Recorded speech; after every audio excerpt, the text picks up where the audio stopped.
I can start. Okay. Yes. Hello, everyone. So welcome to our USSM student chapters. Today, it is our great honor to invite Davoud Asodollahi to join our student chapter online presentations. He is currently a PhD student in mechanical engineering at Iowa State University, and he received his master's degree in applied mechanics from Fedosey University of Mashhad, Iran.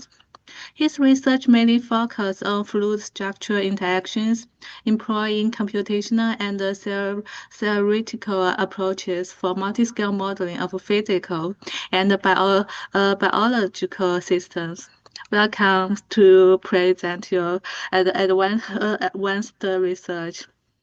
Now the Thank screen is yours. thank you so much. So you can see my screen, is that correct? Okay. Yes.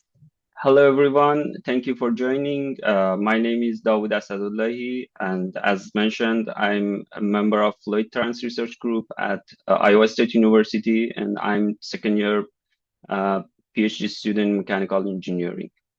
In this project, we have a collaboration with Professor Goswami from the Graz University of Technology at Astoria. And today I'll be presenting our recent research on the modeling interstitial transport and fluid flow induced by actuation-enabled medical devices, implantable medical devices. Uh, it has been, as a background, it has been revealed that foreign body response of the immune system has negative effects on the performance of implantable medical devices over time.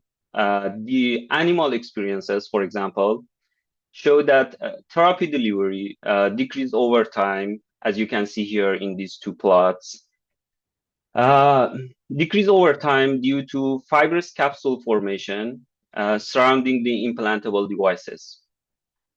Uh, as we know, as increase the fibrous capsule thickness, we can see a reduce in therapy delivery, in this case, insulin delivery, and consequently, we have less glucose drop because of the less insulin delivery.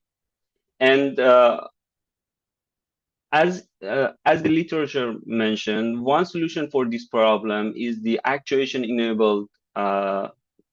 actuation-enabled implants that, due to immunomodulation, it maintain higher performance for medical devices.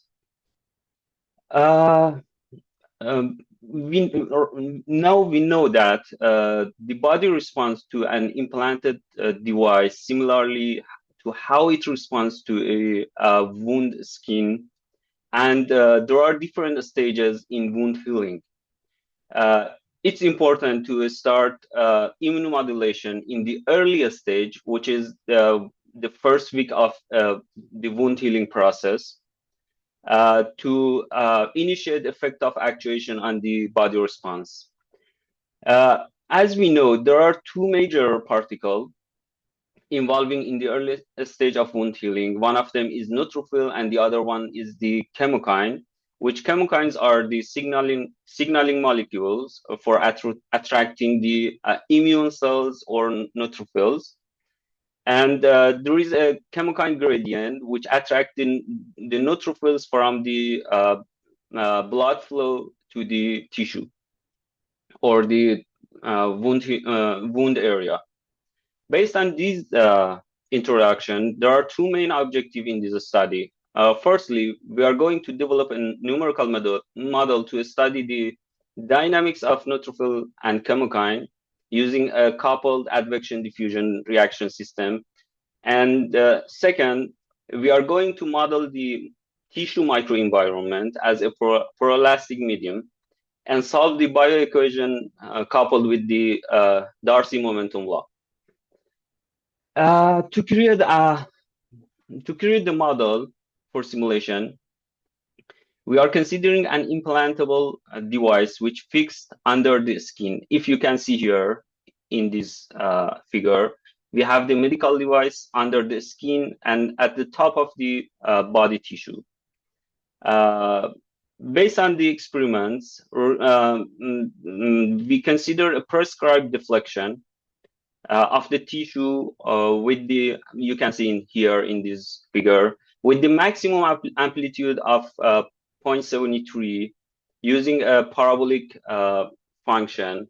In this parabolic function, we have two major terms, which one of them is a sine function over time, and the other one is a deformation profile at the 3D coordinate system.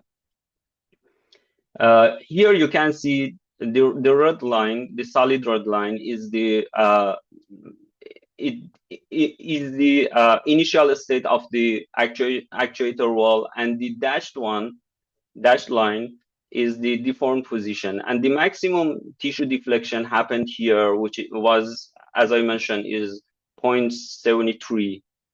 And to have a better understanding of the deformation, you can see here in these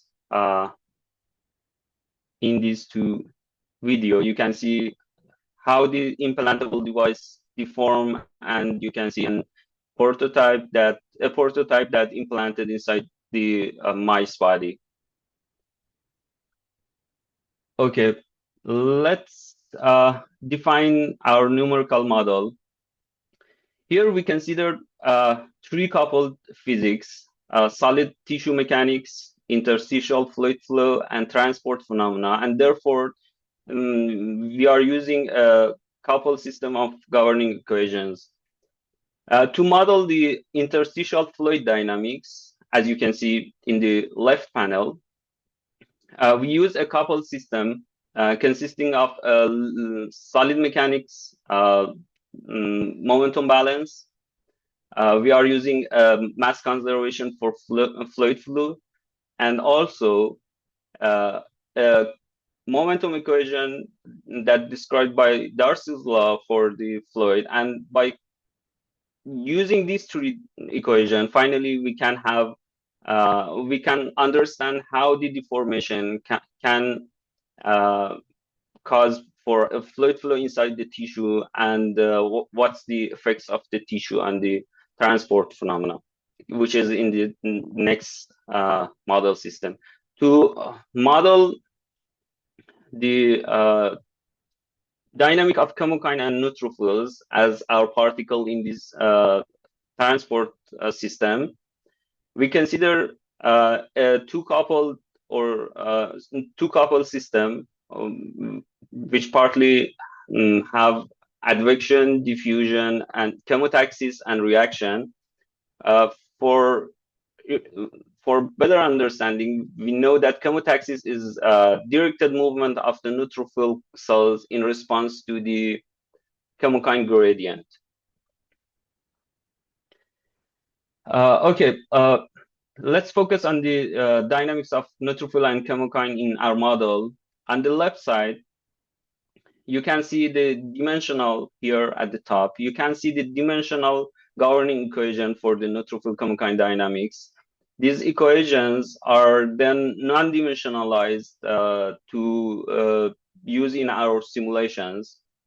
To have here we have 20 by 20 by 3, 2.5 millimeter geometry. Here we are using tetrahedral meshes. The number of meshes mentioned here. For the boundary condition, we have C equal 1, which C is the concentration of chemokine, N equals 0, and no slip boundary condition at this surface, which is the wall that have contact with the implantable medical device. For this top surface, we have C equal to 0, N equal to 0, and no flow boundary condition. For the surrounding walls, we have C equal to 0, N equal to 1, and zero pressure boundary condition. We have a relative pressure gradient here, so we can consider zero boundary condition at the walls. And also on the right, we listed the physical parameters used in the simulation. These are extracted from literature, and the resulting dimensionless groups, such as Pecla number and the chemotaxis to advection ratios, which we use these uh, non-dimensional groups to interpret the relative importance of diffusion, advection, chemotaxis in our results. Uh, Now we want to take a look at the velocity field induced by actuation. The top panel in the left is an animation of the velocity field over the cross section of our our domain. The top and also the oscillatory pattern, which you can see here in this plot, show the volume average velocity by advection. Let's play this one, and we can follow the amount of velocity in each time step. For this simulation, we obtained a peak velocity of 53 micrometer per second and a mean velocity of 6.7 micrometer per second. And the maximum value is in good agreement with the values reported in the literature. So based on these, we have enough confidence that the flow model is realistic. To better understand the results in the dynamics of chemokine and neutrophil, we are going to present a few results from this simulation. We have two major modes in our simulation. One of them is actuation-enabled mode, and the other one is the passive mode when we don't have any actuation, or zero advection mode. Here in this plot, the green plot show the volume average concentration of neutrophil particles in our domain over time from 0 to 60 seconds. The orange line shows the zero advection, the concentration of neutrophils in the zero advection mode or passive mode. The purple line shows the average velocity, the average concentration of or the mean concentration of neutrophils in the steady state of actuation-enabled mode. It's we have zero advection, we have a steady state with actuation, and also we have two important time. As we find the mean value before 6.67, the mean value is higher than at the actuation mode is higher than zero advection, and after this time, the zero advection is higher than actuation mode. And after 30.75, we are reaching to an steady state mode that we can consider these time as when we have all things had set in our working mode, and finally we have a steady state. And at the right here, you can see we have the snapshots of the spatial concentration. The top panel here show the actuation mode, and the other figure show the without actuation mode over 3 different times at t equal to 1, t at 5 seconds, and t is 50 seconds. So these three figures show how the concentration is over our domain, or view of our domain, in fact.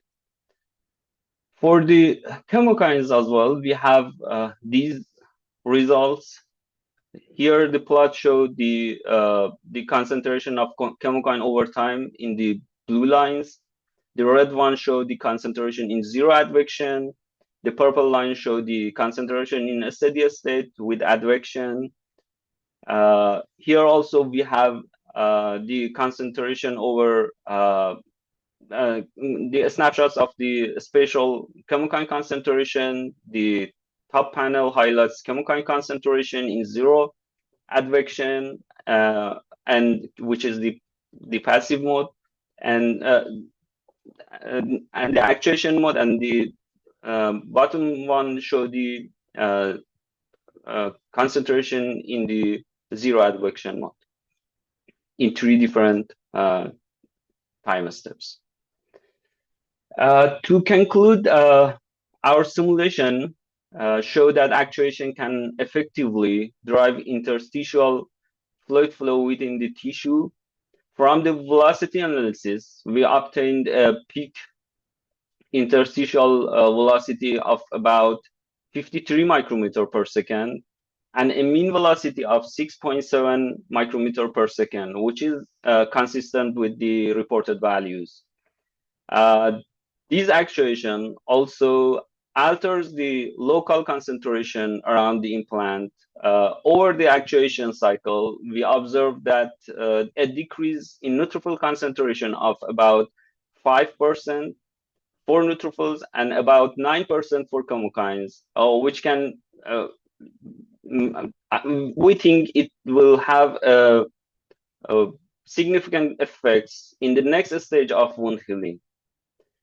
And also these results suggest that active actuation can modulate the early immune response by enhancing transport and reaction of neutrophil and chemokines, which may ultimately impact wound healing outcomes.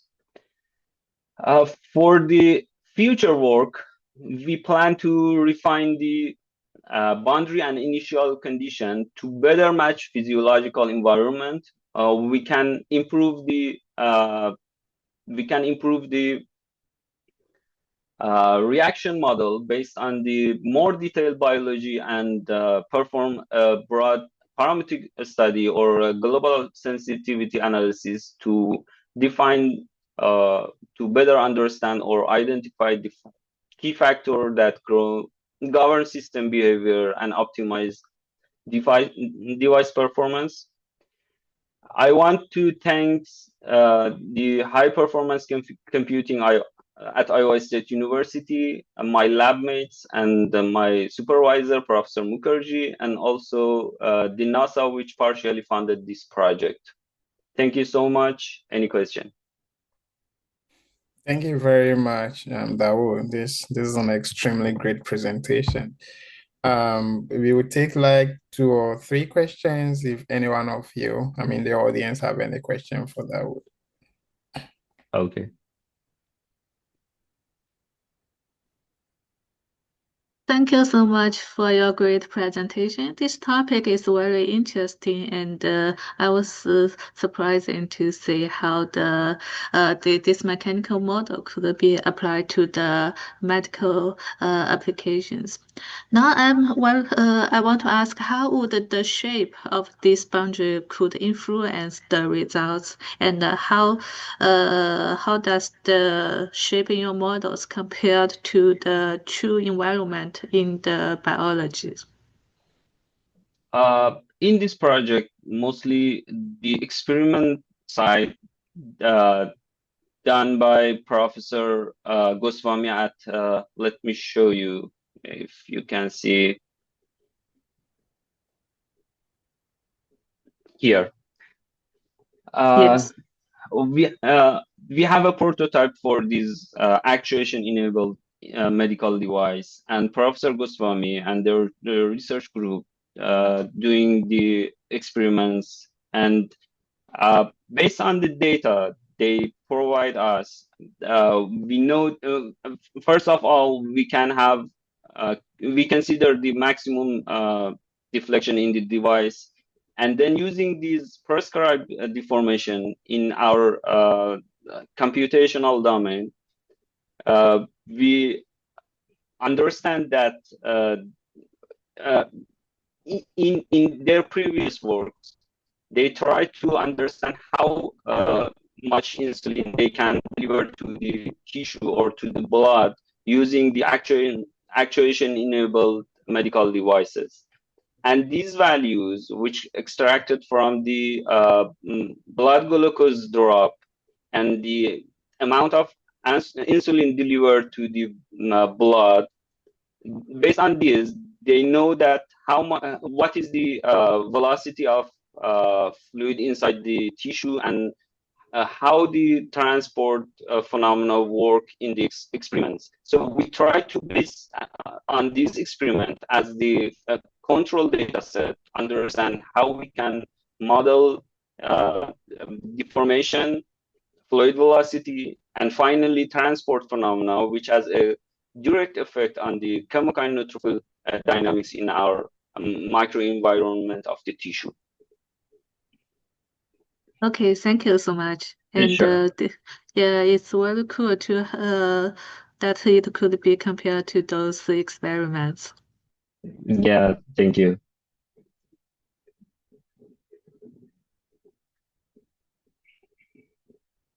Any question to ask? Okay, then if there's no question, I think I have a couple of questions. Okay. Do you have any idea about the type of animals you used over here? I don't know if that is a guinea pig or what. The type of animals? Yeah, I mean, yeah, right away.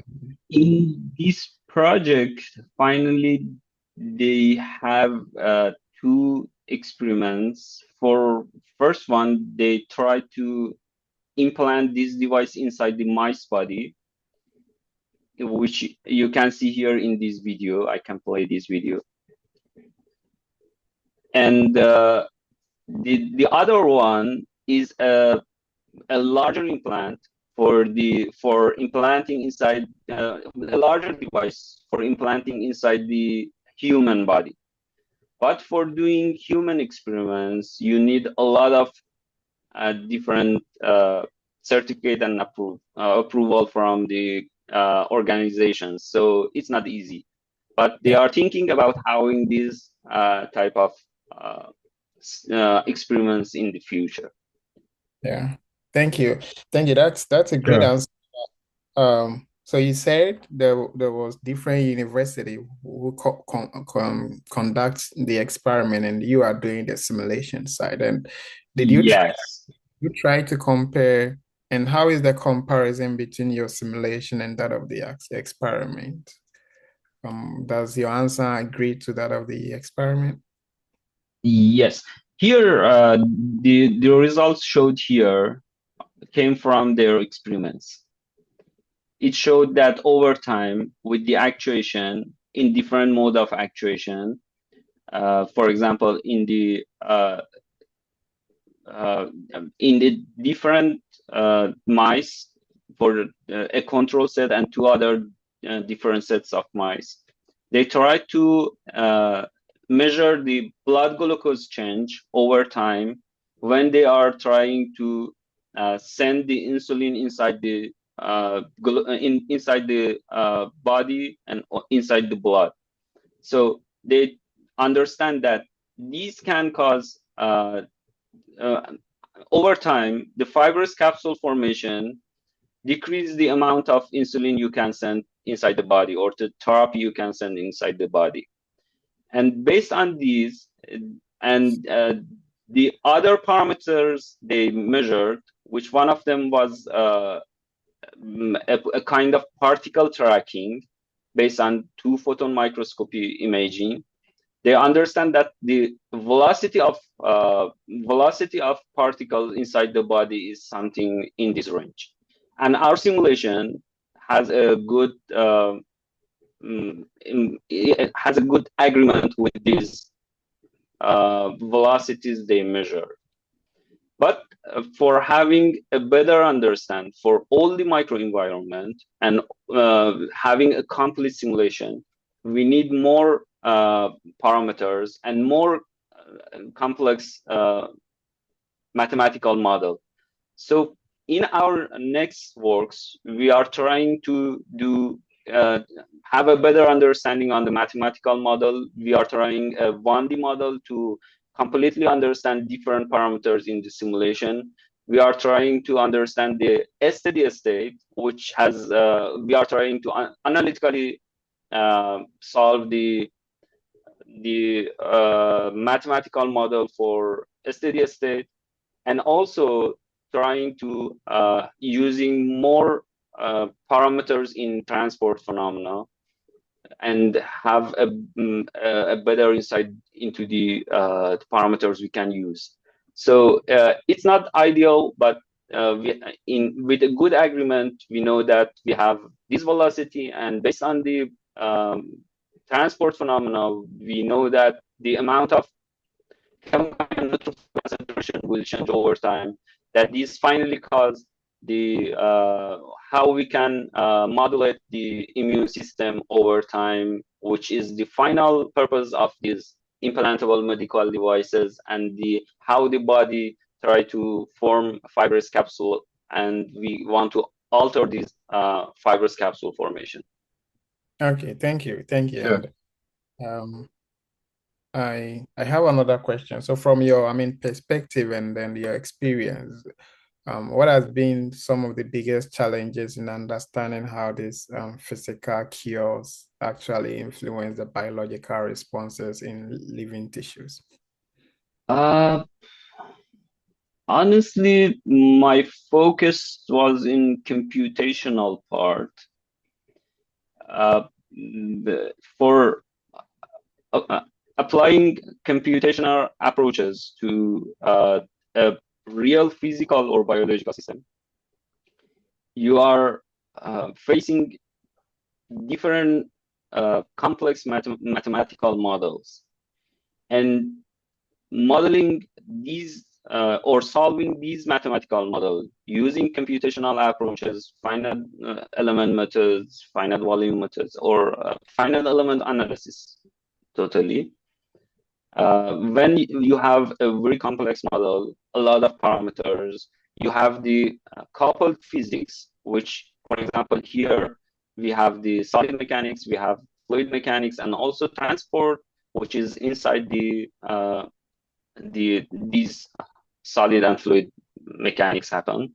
So coupling these three systems and a very complex mathematical model is the major problem or challenges we have during these simulations. Okay, thank you. Thank you Sure. for the answers. And Of course. this is going to, the next question is kind of like going to be your life experience in Iowa. Probably we want the upcoming computationalist, a graduate student, to really understand how things actually work. So I want to know, what has your graduate life been like for in mechanical engineering department here in Iowa State University, and what actually makes the experience unique? Your experience in Iowa State University unique. Honestly, my experience at Iowa State University is totally fine. About the one interesting thing at Iowa State University is that we have a lot of computational resources. Even though these computations are very costly, and you need a lot of hardware or the other resources to do these computational simulations, we have a lot of resources that we can use. High performance computing, which is we have access and we can use it. And also the collaboration with the other groups from other university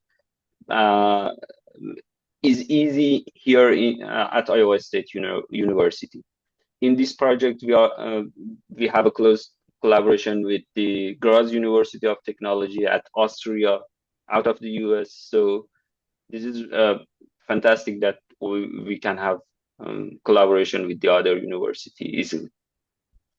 Yeah, of course. Iowa State is, I think they have a lot of computational stuff. And if you want to come and do your PhD or your master's here in computational, trust me, you'll be fine. And this is going to be my last question. I want to know what advice you would like to give the current or the aspiring graduate student interested in computational mechanics, based on your experience.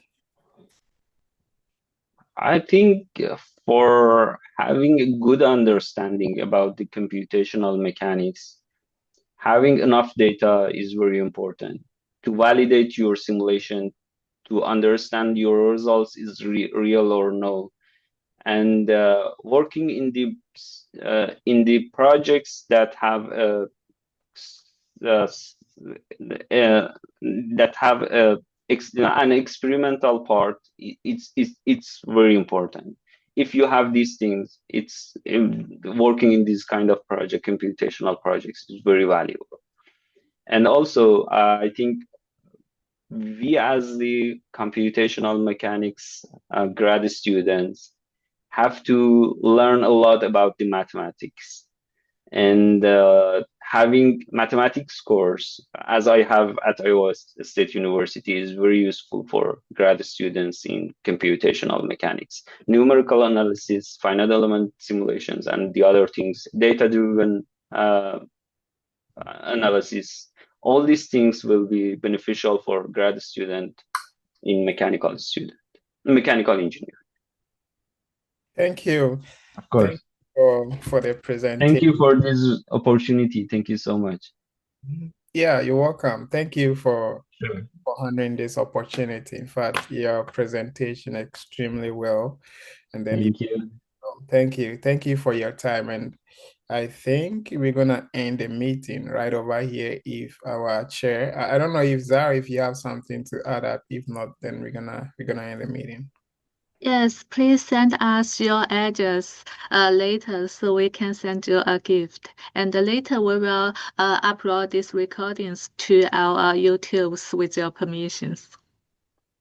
Okay, of course. What was your last point? I didn't exactly understand your last point. Oh, yes. So if it works well for you, we will upload today's recordings in our YouTube channels. So Okay, no more problem. people Yeah, could yeah. watch it later. Okay, of course. You can upload it. You have my permission. No problem. Thank you so much. Of course, sure.